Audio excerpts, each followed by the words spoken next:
அனைவருக்கும் வணக்கம். நம்ம ஊரில் ஒரு பழமொழி சொல்லுவாங்க, சாவியை தொலைச்சது மேலேயும் தப்பு இல்லை, அந்த சாவி தொலைஞ்சது மேலேயும் தப்பு இல்லை.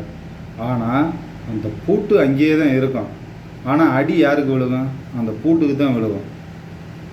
ஏன்னா பூட்டு சாவி இருந்தால் தானே நம்ம பூட்டை திறக்க முடியும். அதான் சாவி தொலைஞ்சி வச்சு, அப்போ அது யார் மேலே தப்பு? தொலைச்சது மேலே தானே தப்பு. ஆனால் அந்த பூட்டு ஒன்றுமே பண்ணல, நான் அது அவனுக்குள்ளேயே தான் இருக்கும். ஆனால் அதை போட்டு நம்ம சுற்றியில் வச்சு அடித்து நம்ம உடைப்போம்.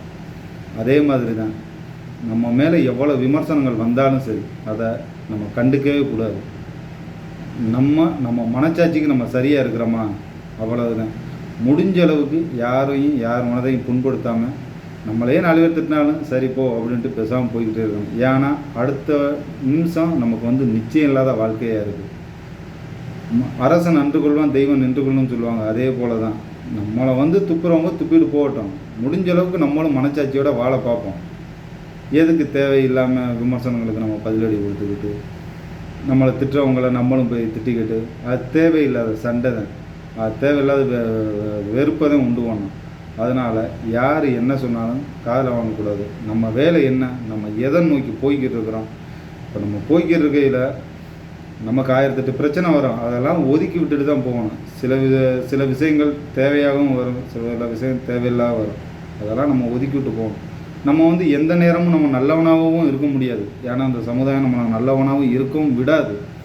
காரணம் என்னன்னு கேட்டால், நம்ம 1000 நல்ல விஷயங்கள் நம்ம பண்ணியிருப்போம். அதெல்லாம் கண்ணுக்கே தெரியாது.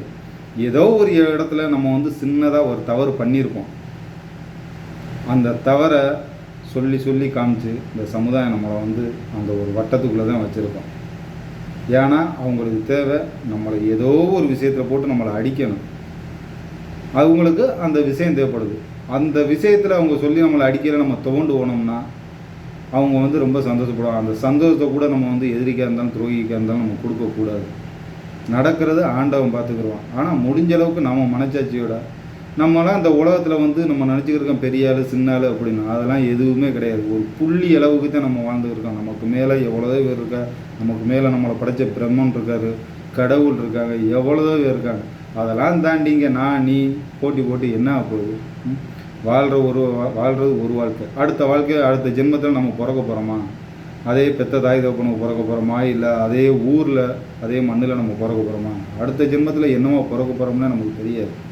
முடிஞ்ச அளவுக்கு முடிஞ்சால் 4 பேருக்கு உதவி பண்ணுவோம். இல்லையா பேசாமல் ஒதுங்கி போய்கிட்டே இருப்போம். நம்ம வேலையை நம்ம சரியாக பார்த்தா நமக்குள்ளே தான் ஆண்டவன் நம்ம கொடுத்துக்கிட்டே இருப்போம். சும்மா தேவையில்லாததுக்கெலாம் நம்ம கத்திக்கிட்டு இருக்கக்கூடாது. அவ்வளோதான். நன்றி, வணக்கம்.